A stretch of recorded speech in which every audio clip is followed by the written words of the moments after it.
Now, I did say that I would share some resources. Obviously, I just, kind of gave you I wet your tongue, so to speak. So there's two books that, the one that I'd like to most recommend is Karen's book that she's first author on, Powerful Writing Strategies for All Students. What you have here is basically strategies we've developed with lesson plans for teachers and materials for teachers. I always feel a little awkward when I'm, saying, get this, when we're authors on it. And then the second book expands out from strategies that other people have developed, but not quite as intense in terms of having the lesson plans. If you want to see what SRSD looks like in action, go to the Iris Peabody Vanderbilt website. And then there are two companies that I have nothing to do with. Think SRSD and SRSD Online. Think SRSD is really a professional development group. SRSD Online offers online training in terms of this approach. So I'll leave it at that. Another thing that's very important, and unfortunately has been overlooked somewhat in recent years, is teaching transcription skills. Now, I'm really talking about 1st to 3rd grade here, okay? Now, you see a 21 percentile jump here. Hey, that's great. But what we're really talking about in terms of this is that when we teach handwriting, spelling, or typing, there's a 21 percentile jump in writing quality. Handwriting and spelling get better. And guess what? When you teach spelling, word reading and reading comprehension gets better in a new meta-analysis that we did about 5 years ago. So this has, not only double effects, it's not only a twofer, it's a threefer in a sense, that you get quite a bit when you teach these skills. I'm not going to say a whole lot about how to teach handwriting and spelling. There's plenty of materials available for this. Some students may need help, particularly in spelling, beyond 3rd grade. And there is evidence that even into middle school, spelling instruction for kids who find this skill very difficult can be helpful.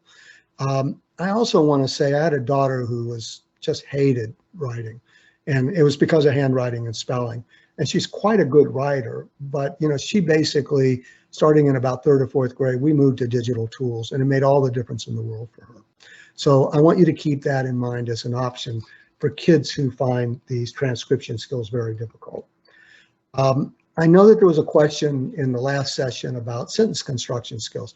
Well, guess what? If you teach sentence construction skills, students' quality of writing gets better. There's a 19 percentile jump in terms of the quality of students' writing. There's also a positive impact on reading fluency. And probably the reason is that students become more familiar with basic sentence structures, and that means it helps them as they read through material they're reading, because they're not struggling with those sentence structures. They don't look alien in a sense, I guess. Now, the only way that we've investigated that we have evidence that it works, when I say 90, is sentence combining. And so basically sentence combining involves, modeling how to put smaller sentences together into more complex ones. And so an example of this would be, Jill wanted to go swimming, Alfonso wanted to play baseball, and you'll see in commas here, but. So that's saying, okay, I have to use but, and I want to, put these two sentences together into a single sentence. So if I was a teacher, I would model thinking out loud how to do this. And one possible solution, but not the only, is Jill wanted to go swimming, but Alfonso wanted to play baseball. And so there are other combinations that you could look at for this. And so if we get an acceptable combination, we don't want to say, kids, no, that's wrong, because this is what we were thinking of. We want kids to be flexible in terms of how they put things together. And in terms of teaching this, we show how to do it and establish why it's important. We provide students with assistance until they can apply the skill correctly and independently. And so what that usually means is I might model doing 3 of these similar sentences with the but, and then students would work together and share what they've got with the classroom as they do this. And then I'd have students do it independently, but very importantly is then have students apply this in their own writing. Too often, We teach skills in writing without an application back to the context. And we wonder why kids don't do it when they write. Well, sometimes they don't realize they're supposed to. Now, I want to mention a resource. I know that Michael had talked a little bit about best practices. There's a really excellent resource out of New York City called Quill that basically is as an online program. And I believe this is still true, that teachers could access this for free. And, basically they'll have sentence combining exercises. And I'm not going to go into how they develop this, but it's really quite unique. And so any chance I get to recommend this product, I do. Another thing that's very important is to teach vocabulary for writing. And usually this is what is known as tier 2 words. There's no reason to teach tier 1 words that kids already know. And so, there's been 3 basic approaches to this. One is to teach genre vocabulary. So for example, in a study that one of my students and I did, we were working on mystery writing, and we taught kids vocabulary related to mystery writing, like a red herring and stuff like that. And so what that does is it drags along with it some knowledge about what a mystery includes. Another way of doing this is to teach content words. So if you're working on, a piece about outer space, is that you may have some vocabulary that you particularly target related, space-related terms. And then, basically it drags along, again, information about space, but also words that are likely to be used. And I think it works best when you present these words in the context of something about space. Look at the jump here, 28 percentile point jump. Now, I do have to say this is one of the areas we have the fewest studies in. So this is an area that is ripe for future investigation. Another important thing is to teach writing knowledge. And so there's 2 approaches to doing this. One is, kind of like I said before with SRSD, where we look at stuff that's written and we use it as the jumping off point for identifying the basic structural elements of a text. So for example, in a story that's created in the West, basically you have a setting, and the setting has the who, when, and where, who the characters are, the protagonists, main characters, where the story takes place, or the wheres, because it can be more than one, and when, and sometimes it can be more than one when. And usually stories have episodes, at least Western stories, and basically there's something that happens that's, sets the main character off, or a goal for what they're going to do. So there's an event that happens that leads to some kind of goal, either implicit or explicit, and what characters do, some action to meet that goal, and some consequence of that, or an ending to that. So you can have multiple episodes, and another part of episodes, but not always, is there may be character reactions in the episode, how they feel, how they think, etc. And so those are basic elements that students should be able to identify, and they already have a start on that when they're 4 and 5 years old from listening to stories and watching stories on TV or other things. Another approach is to give students model text to emulate. And again, if it's a text that's way outside of what their capabilities are, it may be less effective. Now you'll notice there's a 10 percentile point jump in writing quality here. Here's the good news. Those studies basically just gave kids text and say, your text needs to be like this one. It probably is going to be a lot more effective if you go through that text with students and look for what makes that a good text and ask them to try to emulate one or more aspects of that in their own writing. Now, I'm going to switch gears again. So write, teach, and we want to support kids as they write. So probably for the amount of time that it takes, this is probably the most effective thing that you can do. Be clear about what your writing goals are. Look at that jump in writing quality, 28 percentile goals. So what are some examples of this?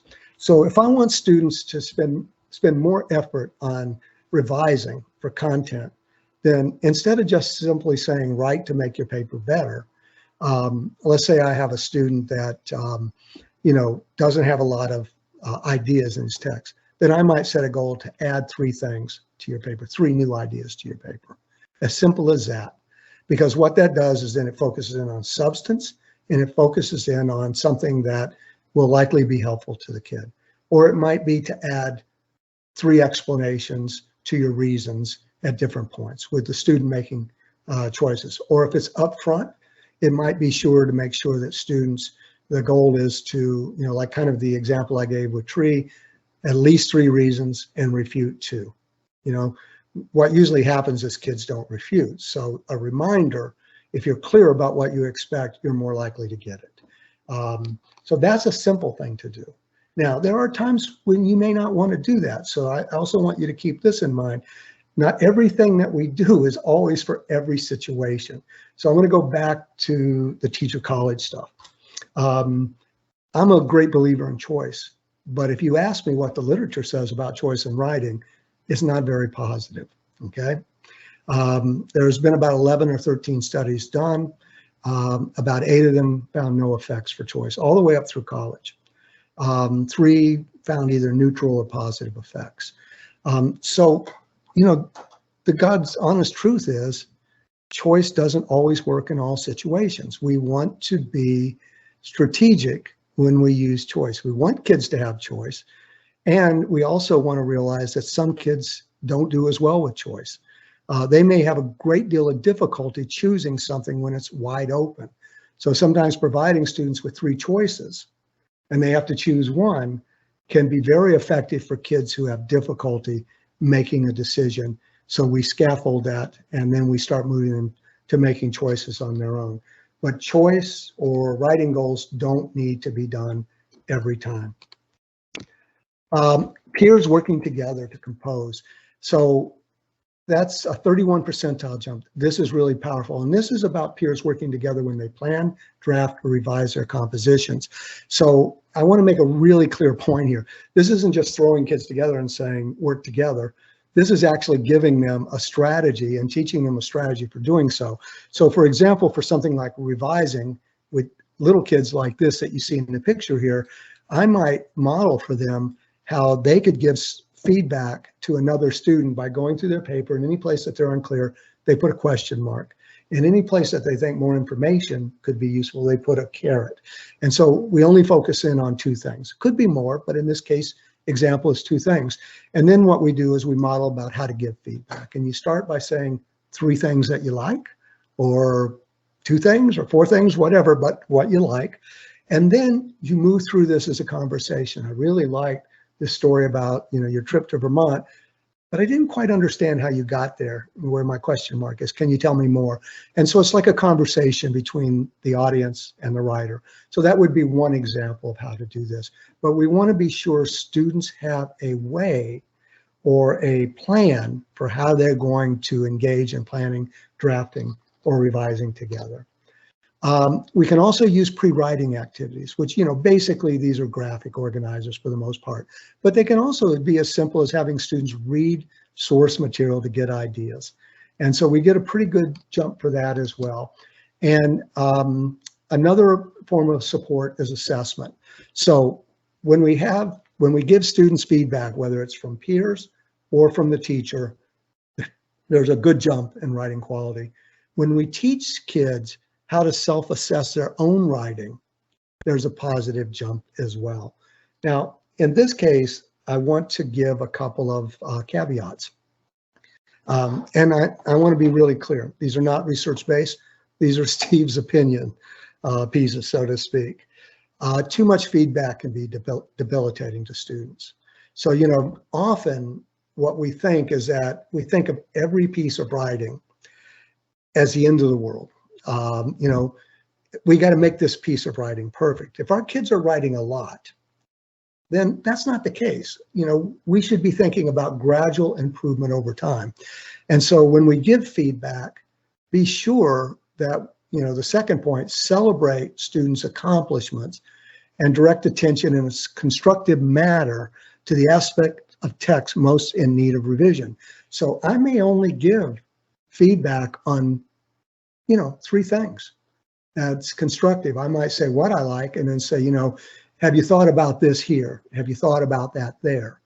Or I might say, I might illustrate, there's quite a few spelling problems here, but only illustrate 1 or 2 with the thing, this may make it hard for the other kid that's going to read this. You might want to look at that. I'm a little cautious on feedback on how I deliver because I don't want to take that ownership away.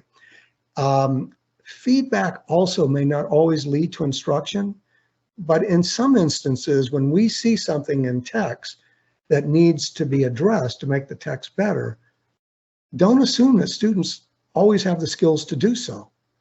We found that out multiple times in terms of working with kids around revising, that will suggest something and they'll make a revision, or they'll find something that they think they need to revise and they can't make the revision successfully.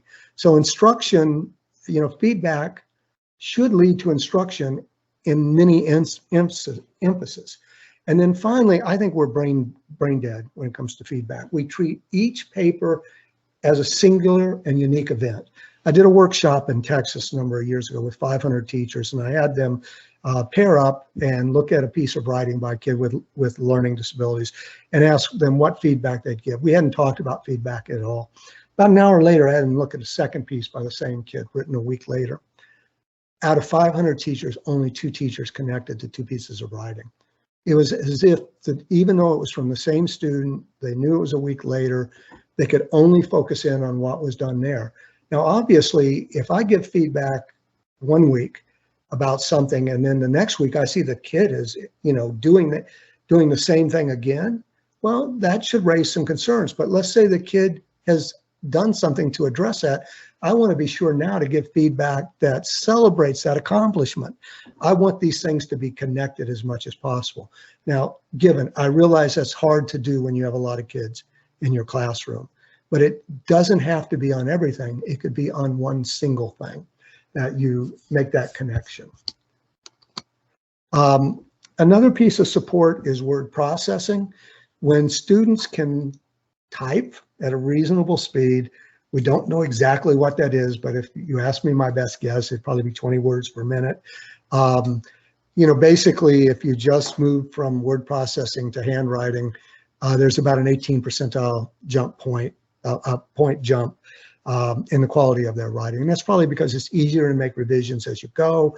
Usually there's spell checkers and other things. Now, what I'm not sharing with you here is that there is a huge jump when you have these kind of word processors on steroids that have planning packages built into them, have thesaurus and other kinds of things, or give you feedback. So despite what you may have heard or you may think, getting feedback from a machine actually has a positive effect from students' writing.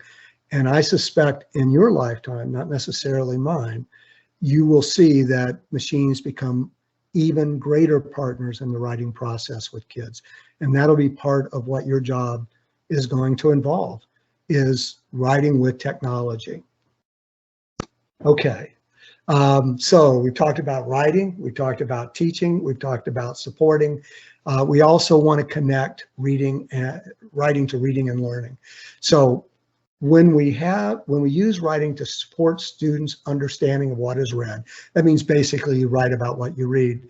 There's an 18 percentile point jump in reading comprehension. Okay, so what are some examples of this? Well, if you give students 5 questions about text that are important questions and you ask them to write responses to those, their comprehension of the text improves. They've rehearsed the information, you focus their attention in on what you think is important. When they write a summary of text, okay, with or without instruction on how to write summaries, their reading comprehension improves. They have to make decisions about what they think is important. They have to integrate it in their own words. They have to rehearse in a sense. When we ask students to take notes, same kind of thing. And when we ask students to write longer text, like talking about how they would use some information in real life that was presented in text, or take a point of view from the text and defend it or refute it, or write a story about something presented in text, their understanding of that text goes up. Also, when we connect writing and reading instruction together, so this is really, what I'm asking you to think about doing is that we don't put enough emphasis on writing. We put a lot more on reading. Nothing wrong with putting emphasis on reading. But what we see in the research literature is when you have a 60-40 combination, could be 60% writing, 40% reading, more often is 60% reading and 40% writing, there's an 18 percentile point jump in students' reading and writing performance, quality, and reading comprehension. So programs that combine reading and writing are put near equal emphasis, and that is implemented that way has a positive effect on both reading and writing. And when we ask students to write about things that they're learning in their classrooms, there's a 13 percentile point in understanding the content of that material.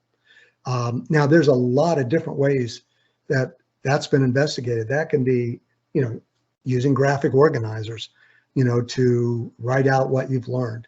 It can involve writing a summary. It can involve taking notes.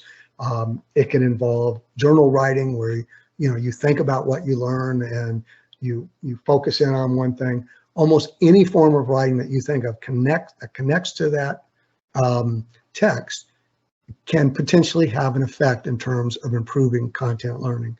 But I would argue that it's most likely to work best when it involves analyzing in some ways what you're learning or interpreting what you're learning. So let's take an area like science, for example. What you might do there before an experiment, students might write out their hypothesis. Once they conduct the experiment, they come back and they revise or confirm their hypothesis, and then they write a short report of the experiment and the results. And so what that does is that uses writing as an integral tool where you're using it for analysis and interpretation. So there's a lot of different examples of this, and teachers have been quite creative. So I'd really encourage, as much as possible, make writing an integral part of content learning. That can involve math, science, social studies, or other content areas as well. See, I jumped ahead. I forgot I had this slide in here. So some examples from informational text would be summarizing information, presenting information and reports, connecting new and old information, what I knew and what I learned, comparing and contrasting ideas, describing how something works, explaining why or how a process operates. Obviously, I put the same thing there twice. A little revision would have been good there. And creating analogies. Other kinds of writing activities are ones that I've already mentioned: building an argument, bringing evidence together to support a claim or hypothesis, or stating an opinion about subject matter material, producing a narrative, creating story or poem to illustrate or expand subject matter content, or in something like math, creating a word problem to illustrate an example or specific math principle, so that you basically take what you're doing in math and you create it in terms of a verbal description, or creating a graphical representation of content, note-taking, graphic organizers, mind maps, analyzing content. Anything that connects new and old knowledge is likely to be useful. Now, the last thing I'd like to talk about is the one that I said doesn't have the numbers. You don't see percentiles here. But this is basically creating a writing environment where students are free to take risk and their work and effort are appreciated and writing is valued. Now that, I'm going to talk about a number of things that you might potentially do here, but why is this important? Why am I placing any emphasis on this? Well, basically think about that sentence combining thing we talked about earlier. One of the things that we know is that with middle school students, as they start trying out new sentences, new, more complex sentences, they're more likely to make errors initially. That's part of the learning process as they bring it over to text. And so we don't want them to feel awkward about that. We want them to try out new things, to take risk as writers, not just at that kind of basic level, at the sentence level, but also into ideation. We also want them to know how much we enjoy and appreciate not only what they write, but the effort that they put into it. And we want to look for ways of making it clear that writing is valued, not only by us, but by society as a whole. And so that may involve making some connections to all that writing they do outside of school and social media. But here are some things that you can think about if you're not already doing, and you may be doing all these things.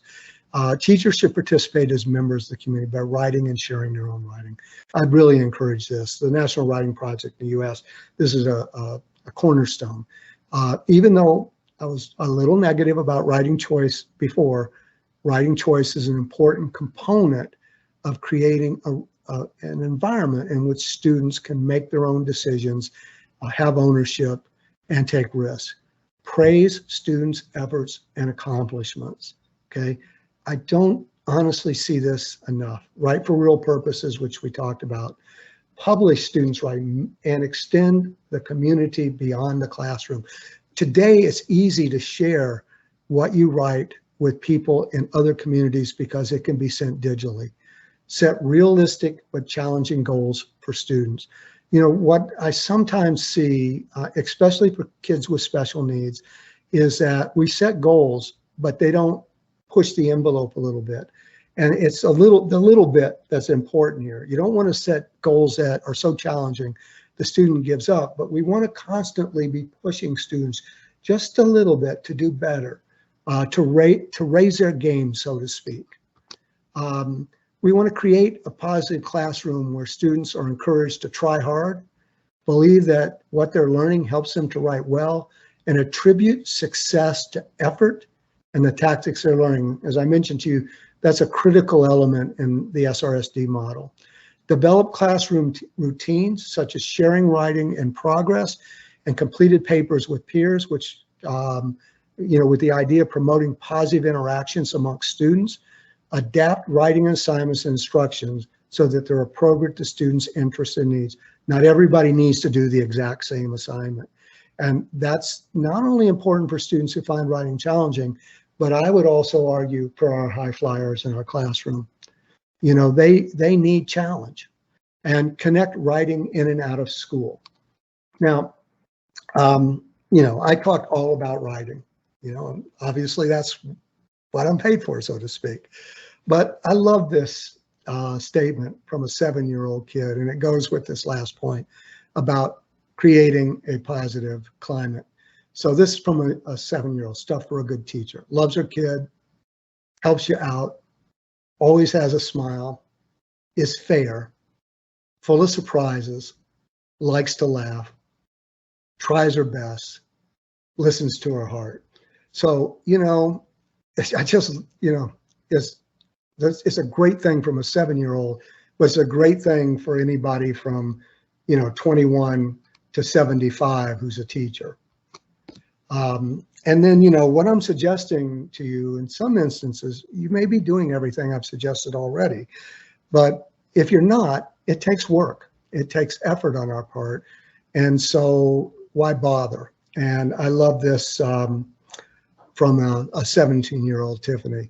My English teacher has made such a difference in my life. He teaches like no other teacher I've known. He really makes us think, not only about school, but about life. He cares so much about us learning. I've never seen a teacher that cared so much. I've learned more in 1 year from him than I have in any other classes I've had.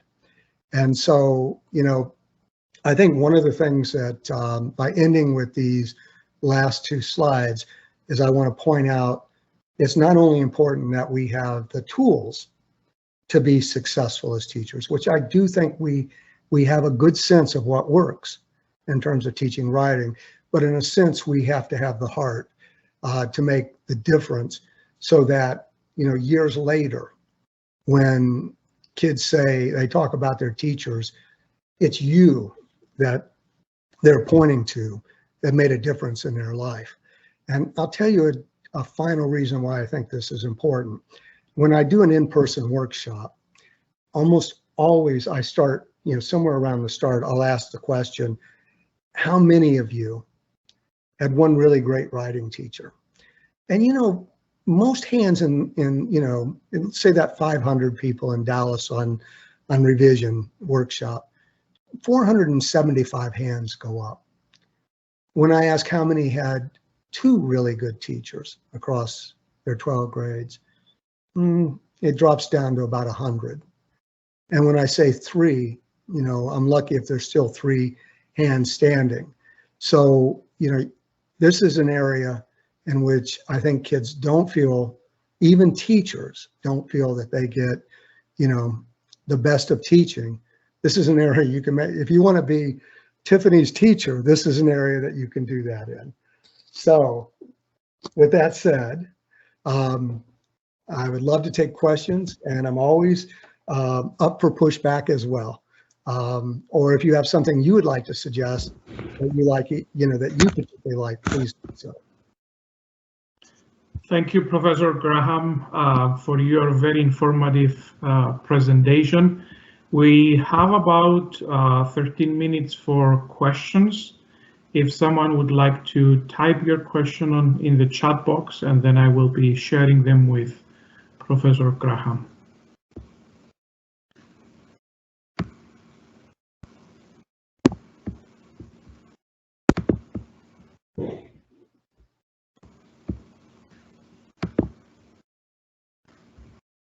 Any questions?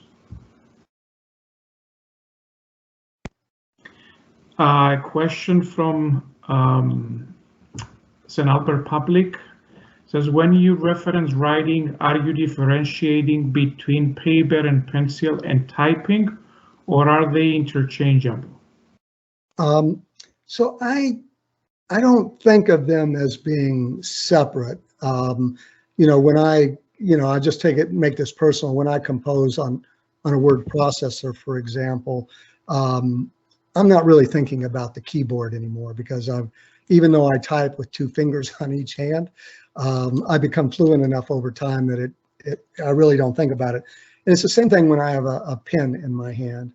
I don't think about it. The pen's there unless I get tired over time.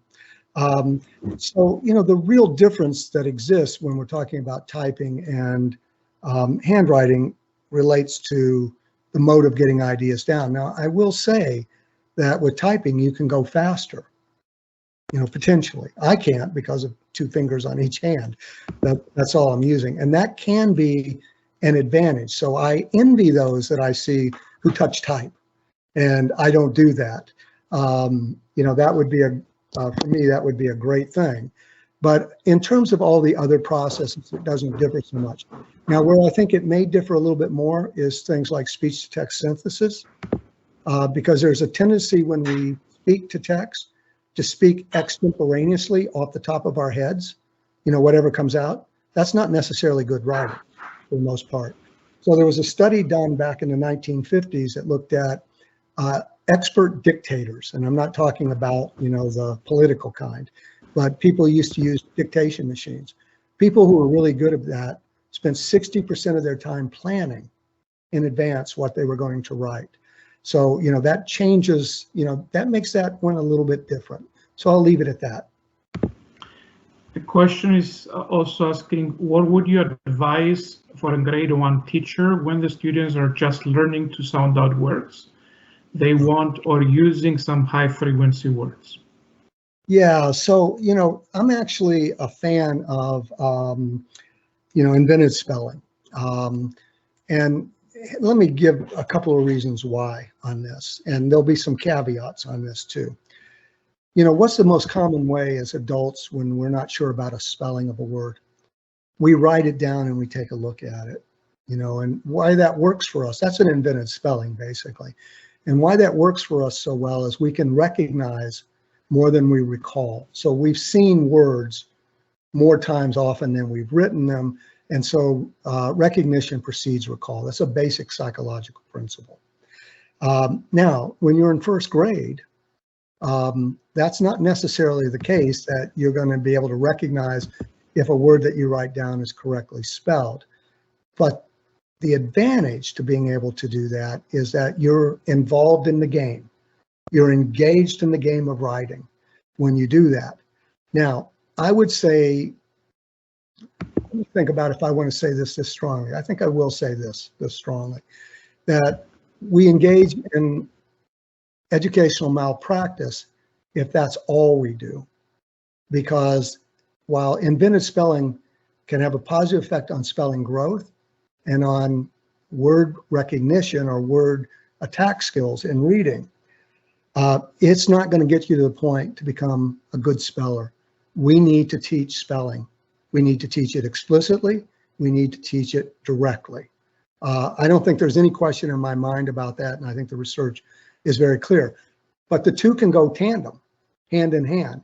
We can use inventive spelling as a way of helping kids get their ideas on paper and expanding its sophistication over time as a strategy for getting at unknown words. But at the same time, the more that you have to put into an inventive spelling, the better you are at it. And that's why the instruction is so important. A question from Van Kudal says that early on you had said effective writing is 45 minutes increase at least a week. And so that can look like 30 minutes of teaching and 30 minutes of writing on average per day. Does that also then include providing one-to-one feedback on a daily basis? Okay, so let me make a clarification here. In the research studies that were done, they didn't actually look to see how much writing was taking place in schools. They basically used what you could consider a sustained silent writing, where 3 times a week students wrote for 15 minutes a day. And so by increasing students' writing, they got this positive effect, in terms of reading and writing performance. So I think a way of thinking about this gives evidence that writing is an important element in learning how to write. And I'm a little cautious to say if you do this 45 minutes a day, all of a sudden, if you're already spending, 5 hours a week on writing, it's going to make that much difference. But if you're not doing much, it probably will make a difference. One-on-one instruction, its power can never be discounted.